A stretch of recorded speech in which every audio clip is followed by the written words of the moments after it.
जून का महीना था। महाराष्ट्र में मानसून की दस्तक हो चुकी थी। आसमान पर काले घने बादलों का डेरा था, मानो दिन के उजाले पर अंधकार की चादर तनी हो। हवामान विभाग ने तेज बारिश और तूफान की आशंकाएं जताई थी। 2 दिन बीत चुके थे, लेकिन अब तक सिर्फ रिमझिम फुहारें ही बरस रही थीं। न कहीं तूफान का नामो निशान, न ही मूसलधार बारिश की कोई आहट।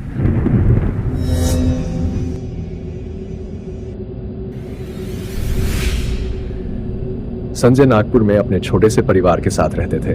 बच्चों के स्कूल और कॉलेज लगभग शुरू हो चुके थे।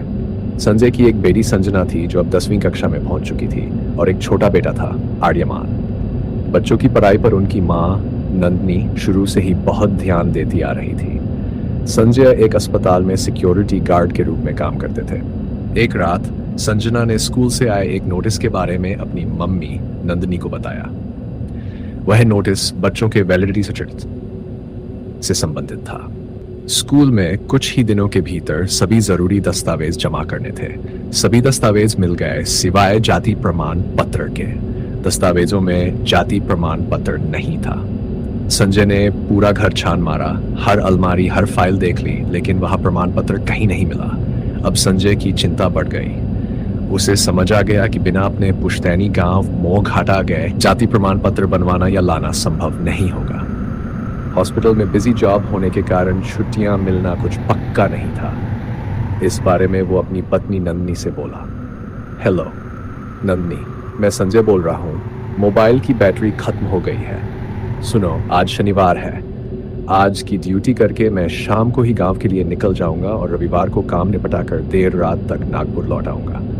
तुम ना ध्यान रखना। वही नंदनी काफी धार्मिक और पूजा पाठ पर विश्वास करने वाली औरत थी। साथ ही नकारात्मक शक्तियों और भूत प्रेत आत्माओं पर विश्वास करती थी। नंदनी बोली, सुनिए जी, आज शनिवार है और आज काली अमावस्या की रात है। आप कल चले जाना जी। ऐसे सुनसान और जंगल वाले रास्तों से अमावस्या की रात को निकलना ठीक नहीं है। मैंने तो पंडित जी से भी सुना है कि ऐसी रातों में नकारात्मक शक्तियां भटकती रहती हैं। मुझे बहुत घबराहट हो रही है। आप मेरी बात मानिए ना। अरे तुम भी ना, कब से ऐसी मनगढ़ंत चीजों पर ध्यान देने लगी हो पगली? ऐसा आत्मा वात्मा कुछ नहीं होता। और समझने की कोशिश करो, मुझे छुट्टियां नहीं मिलने वाली, तो आज गांव जाना मेरे लिए जरूरी है नंदनी। संजय की बात सुनकर नंदनी बहुत चिंतित और व्याकुल हो उठी। काफी सोच विचार के बाद उसने खुद को किसी तरह समझाया और दस्तावेजों की गंभीरता को समझते हुए वह मान गई। लेकिन जाते जाते उसने संजय को याद दिलाया, आपने आज संकट मोचन यंत्र तो पहन लिया है ना? इस पर संजय हल्के फुल्के अंदाज में बोला, हाँ बाबा नंदनी, पहन लिया है। तुम ही तो हमेशा कहती हो इसे उतार देने को। यह कहते हुए संजय ने फोन काट दिया और तेजी से लोकल बस स्टेशन की ओर बढ़ गया। लगभग 7 बजे थे और नागपुर से साकोली की ओर रवाना हुई बस शहर की चहल पहल पीछे छोड़ चुकी थी। रात गहराने लगी थी और संजय को अपनी मंजिल तक पहुंचने में अभी 2 से ढाई घंटे और लगने वाले थे। दिन भर अस्पताल की भाग दौड़ और थकान के कारण उसकी पलकें भारी हो चली थी और अनायास ही उसे झपकी आ गई। करीब 1.5 घंटे बाद एक झटके के साथ बस को जोर का धक्का लगा। संजय की नींद खुल गई। खिड़की से झांका, बाहर अंधेरा था और बस भंडारा शहर को पार कर चुकी थी। अब वो एक वीरान, घने और बेजान जंगल से गुजर रही थी। बस में अब मुश्किल से 7 यात्री ही बचे थे। सभी अंतिम स्टॉप साकोली तक जाने वाले। वातावरण में एक अजीब सा सन्नाटा था, मानो जंगल की सांसें सुनाई दे रही। करीब 1 घंटे बाद बस गांव मोहघाटा जाने वाले नेशनल हाईवे की फाटक पर आकर रुकी।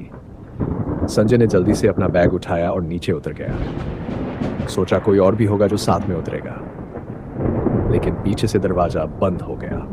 बस धीरे धीरे गड़गड़ाती हुई अंधेरे में आगे बढ़ गई।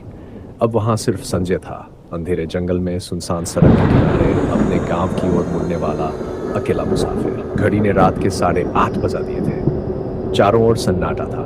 बस की आवाज अब कहीं दूर खामोशी में डूब चुकी थी। संजय ने टॉर्च ऑन की, पर मोबाइल की बैटरी 10% पर थी। हल्की सी रोशनी में उसने कच्चे रास्ते पर कदम बढ़ाए जो उसके गांव मोहघाटा की ओर जाता।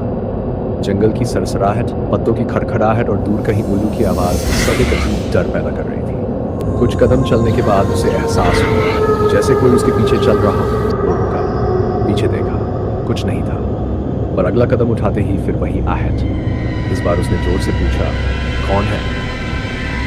लेकिन जवाब सिर्फ हवा की सरसराहट में मिला। एक ठंडी सनसनाहट जो गर्दन के पीछे तक महसूस हुई। वो तेज चलने लगा, पर हर कदम पर वो आहट और नजदीक आती है। अब साफ सुनाई देने लगा, जैसे नंगे पैर कोई पीछे पीछे आ रहा हो। थप थप थप थप। संजय के रोंगटे खड़े हो गए। उसने मुड़कर देखा और अंधेरे में एक धुंधली परछाई पेड़ों के पीछे गायब होती दिखी। अब वो भागने लगा, पर रास्ता खत्म होने को था और सामने गांव का पुराना टूटा हुआ कुआं था, जिसके बारे में लोग कहते थे कि वहां कुछ है जो हर अमावस्या को बाहर आता है। और आज थी अमावस्या की रात। अनजान डर के कारण थोड़ी दूर भागने के बाद संजय थोड़ा थक गया था। थोड़ी ही दूरी पर बरगद के पेड़ के नीचे एक सुलगती हुई बीड़ी और निकलता हुआ धुआं दिखाई पड़ा। किसी इंसान को देखकर संजय के जान में जान आई। वो खुश हुआ, पर थोड़ा विचलित भी। आखिर इतने घने अंधेरे में ये कौन हो सकता है? कहीं भूत प्रेत तो नहीं? संजय के मन में सवालों की कशमकश चालू थी। तभी सिगार का धुआं छोड़ते हुए वो अजनबी बोला, अरे संजय, काफी दिनों बाद नजर आ रहे हो। उसकी आवाज ठंडी और जानी सी थी, जैसे कोई पुरानी याद। यही सोच रहे हो ना कि मैं इतने घने अंधेरे में कौन हूं और यहाँ क्या कर रहा हूं? संजय के पैरों तले जमीन खिसकने लगी। उसका नाम कैसे जानता है ये अजनबी? अजनबी ने एक लंबा कश लिया और कहा, संजय, कभी कभी हम रास्ते नहीं चुनते, रास्ते हमें चुनते हैं। तो आखिर वो अजनबी कौन था और संजय के लिए कोई आने वाली आहट तो नहीं? देखते हैं एपिसोड 2 में।